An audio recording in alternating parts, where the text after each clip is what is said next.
आज की वीडियो में हम लोग छोटानागपुर के पठार के बारे में जानेंगे कि छोटानागपुर का पठार इम्पोर्टेंट क्यों है हमारे देश के लिए। हमारे देश के संसाधन से जुड़ा हुआ एक महत्वपूर्ण वो जो है पठार है, तो उसकी अपनी क्या विशेषता है, वहां से कौन कौन नदियां निकलती हैं, मैं सब बता देता हूँ। आप लोग जो है इसको अच्छे से देख करके याद कर लीजिएगा, यहाँ से क्वेश्चन एग्जाम में आपसे पूछा जाता है।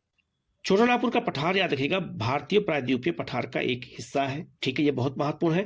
यहाँ याद रखिएगा छोटानागपुर का जो पठार है इसके कई हिस्से हैं। जैसे आप देख सकते हैं हजारीबाग का पठार, ये इसी पठार का हिस्सा है। रांची का पठार भी छोटानागपुर के पठार का हिस्सा है और आपका सिमडेगा पठार भी छोटानागपुर पठार का हिस्सा है। तो आपसे क्वेश्चन एग्जाम में पूछा जा सकता है। इसके अलावा इस पठार से कौन कौन नदियां निकलती हैं, तो आप देख सकते हैं उत्तरी कोयल नदी निकलती है, देख सकते हैं। इसके अलावा आप देख सकते हैं दक्षिणी कोयल नदी निकलती है। इसके अलावा यहाँ पे शंख नदी देख रहे हैं, ये भी छोटानागपुर के पठार से निकलती है। एक क्वेश्चन आपसे पूछा जा सकता है। इसके अलावा स्वर्णरेखा नदी भी याद रखिएगा किससे निकलती है, तो छोटानागपुर के पठार से निकलती है और जमशेदपुर इसी नदी के किनारे है। इसके अलावा यह भी याद रखिएगा कि दामोदर नदी ये भी जो है छोटानागपुर के पठार से निकलती है और दामोदर नदी को बंगाल का शोक कहा जाता था, लेकिन यहाँ पे कई डैम बना करके इसको पानी को रोक दिया गया है। ठीक है, तो यहाँ पर जो है एक तरह से जो है बाढ़ नियंत्रित में जो है सफलता मिली है। इसके अलावा याद रखिएगा दक्षिणी बिहार में, ठीक है, आप देख रहे होंगे यहाँ लिखा है दक्षिणी बिहार का मैदान। तो दक्षिणी बिहार के मैदान में याद रखिएगा छोटानागपुर के पठार से कई नदियां निकलती हैं। एक आपका पुनपुन और एक आपका जो है कौन सी फल्गु, ये दो मुख्य नदियां हैं जो बिहार में जाकर के बहते हुए आपका जो है गंगा नदी में मिलती हैं। ठीक है, इसके बाद ये भी याद रखिएगा कि जो छोटानागपुर का पठार है, इस पठार में 98% कोयला पाया जाता है भारत का।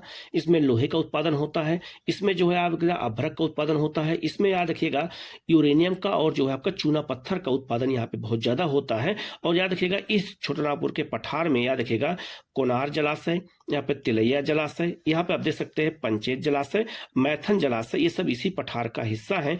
ठीक है, ये बहुत महत्वपूर्ण है। और छोटानागपुर का पठार याद रखिएगा गोंडवाना क्रम की चट्टानों से बना हुआ है और गोंडवाना क्रम की चट्टानों में ही याद रखिएगा, ये बहुत महत्वपूर्ण है, इसी क्रम की चट्टानों में ही जो है कोयला का उत्पादन होता है। ठीक है, तो याद रखना ये भारत का जो है बहुत महत्वपूर्ण जो है पठार है, इस पठार को याद रखिएगा। इसके अलावा एक बात और याद रखिएगा, इसी पठार से नदी निकलती है स्वर्णरेखा नदी, जिसके किनारे जमशेदपुर है। यहाँ पर आप देख सकते हैं यहाँ पर टाटा स्टील कंपनी है। इसके अलावा पता हुआ आपको कि बोकारो में भी जो है स्टील कंपनी है, ये भी बहुत महत्वपूर्ण। तो बोकारो याद रखना, जमशेदपुर, ये सब जो है स्टील कंपनी यहाँ पर जो है उत्पादन होता है स्टील का, क्योंकि इसी क्षेत्र में जो है कच्चा माल उपलब्ध है। तो छोटानागपुर पठार हमारे देश के लिए बहुत महत्वपूर्ण है संसाधन की दृष्टि से। ठीक है, तो आप इसको अच्छे से याद रखिएगा। ठीक है।